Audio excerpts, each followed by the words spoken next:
All right, lovely to catch up with Som Gaga. Thank you very much for making the time to chat to us. But we're back in the kitchen, and earlier on we learned how to cook the most perfect peppered fillet steak. And now Chef Clem is ready for another Steak 101 class using T-bone steak this time around. Now, T-bone is a great cut and includes a T-shaped bone, of course, that's why it's called a T-bone, with tender meat on each side. And it's even better cooked in ghee, which is what I'm learning today, that ghee is the ingredient you need to have in your fridge ready to cook any kind of meat, apparently. And it lasts a very long time. Oh, yeah? I mean, it costs more than butter because we understand that butter is expensive in general. Yeah, and the process to make it. And then they cook it down. Exactly. But you don't use that much. It lasts such a long time. All right. Okay, cool. The end result is looking absolutely stunning. Nicole was as she was placing this and just kind of making it nice and presentable, said, I am so proud. She's so proud. She actually said, like, as she put it down, she was like, guys.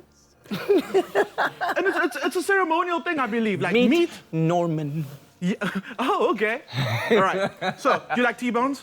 I like T-bone. I like T-bone. Yeah, I say when you start cooking steak, if you want to learn how to cook a steak, start with the T-bone. Yeah. I'll tell you why. Okay, so you see again, you can see where the T-bone sits. It's that little red square over there. Once again, that part of the cow, where it doesn't really do much. Yes, it's exactly. Nice and relaxed. So it cuts through the fillet. So let's talk about this.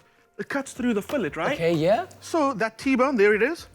The T. Yes. Maybe see better this side, you can see it better. There we go. There's that T-bone that runs down. So it cuts through the fillet, right? Okay. Which means the fillet's got to be there somewhere. Yes. This eye over here is pure fillet. Oh, okay. Then this part over here is all sirloin.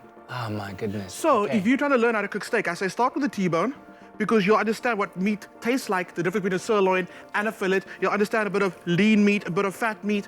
It's education. So start with the fillet, right? I mean, with your T-bone, sorry. Start with the challenge. There we go. And it's quite a thick cut as well, my word. But in saying that, because it is thick, it's like, you'll cook it a little longer and you're not going to dry it out. Okay. But don't try and dry out your steak. Yes. Don't do that. Nobody likes a dry steak. Yeah, some people like a well-done steak, and to be honest with you, I don't judge. Yeah? If you like a well-done steak, and my dad likes a well-done steak, he just doesn't like seeing red on his plate.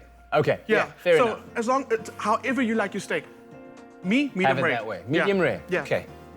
So what do we start with? First thing first, we want to render some of this fat out, because the fat is pure flavor. You want to get that out of your steak, so you can actually cook your steak in a bit of its own fat. Okay. So just score just a bit of that. You don't want to cut to the meat, just score in the fat, just like that. Okay. Beautiful, beautiful. Salt and pepper, always. Always, always, always. If you can do it ahead of time, even better. Be liberal with it. It's a thick piece of meat, like you said. Salt. So while you're doing that, so the scoring of the fat, does that just kind of break it open a little bit, and once you start cooking, allows the fat to really just play around in the pan, dance around the meat? For sure. Absolutely. Really just infuse that's flavor. Exactly what that's about. Okay. So what you're going to do is you want to kind of get your steak sitting on the fat side. We're going to render that fat out like you just said right now. Try and find that center of gravity.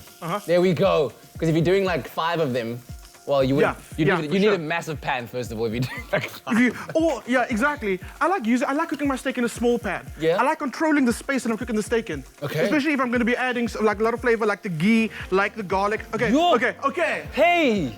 You need...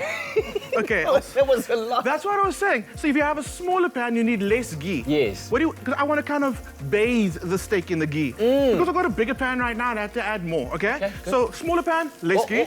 Got a falling steak I see. Let's check it out.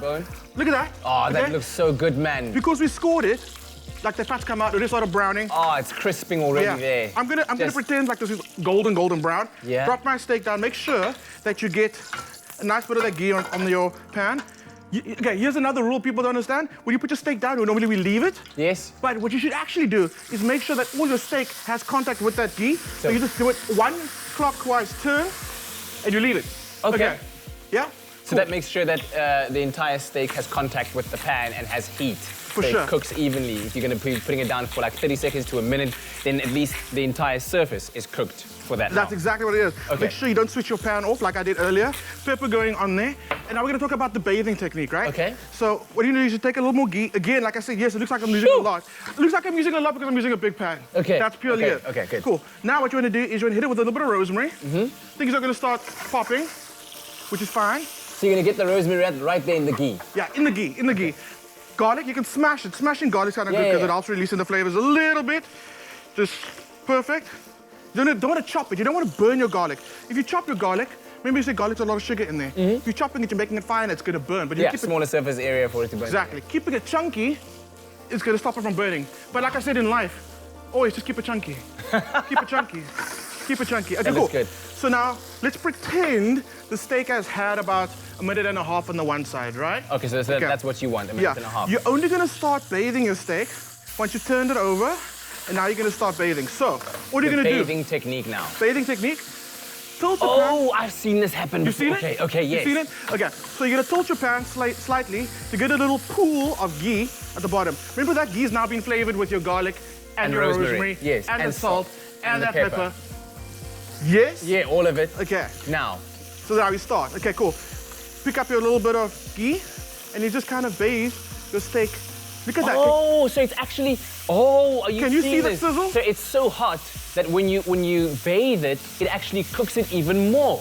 Even more. And crisps it up even more because it's actually gone a bit more brown Yeah. than it was before you started bathing it. Exactly. This is amazing. This Yes. is an education. Class is in session, ladies and gentlemen. Take your notes. Take it out. So then what you're gonna do now, you can see that bone is browning, the meat's browning, that sizzle's happening. You're cooking your steak both sides at the same time. What that does that's is it seals in the brilliant. moisture inside your steak. You're cooking it from the bottom, cooking it from the top, that moisture's not going anywhere. It's staying inside the steak. And the more you bathe it, the more garlic and rosemary flavor you're adding Oh, to your steak. yes, bathe it. Bathe it. That's literally all you need to do. So what you're gonna do now is, right, just kind of feel if it's got a little bit of it, like a nice firm bounce, you're okay. We're good. Yeah, the thing is, the more you cook meat, the more tense it'll become. So if it starts off feeling super, super soft, by the time you feel it and it's got a little bit of a bounce back, you're okay, you're okay. Okay. So it doesn't need to go to the oven. You're fine, it's okay. Do you rest steak after it comes out of the pan? I actually rest my steak in the pan, put a foil over it. Okay. So it doesn't dry out and it doesn't go cold. You know what I mean? Okay. And then literally, look at this beautiful crust on that steak. Nicole's done so well today. Wow. Season it, Nicole! Nicole! Yeah, she a queen. She a queen. Thank you She's very trying much. to up that Lobola level. She's trying to get that extra money. You? I don't know anything about what you're She's talking. telling me about this stuff. But guys, honestly, this weekend, if you're gonna make something, just make a steak. And Make a you know steak. how. The only mistake is a steak you're not making. Make this. Oh, look at that. All right, check out the website, expressoshow.com. Get a load of that.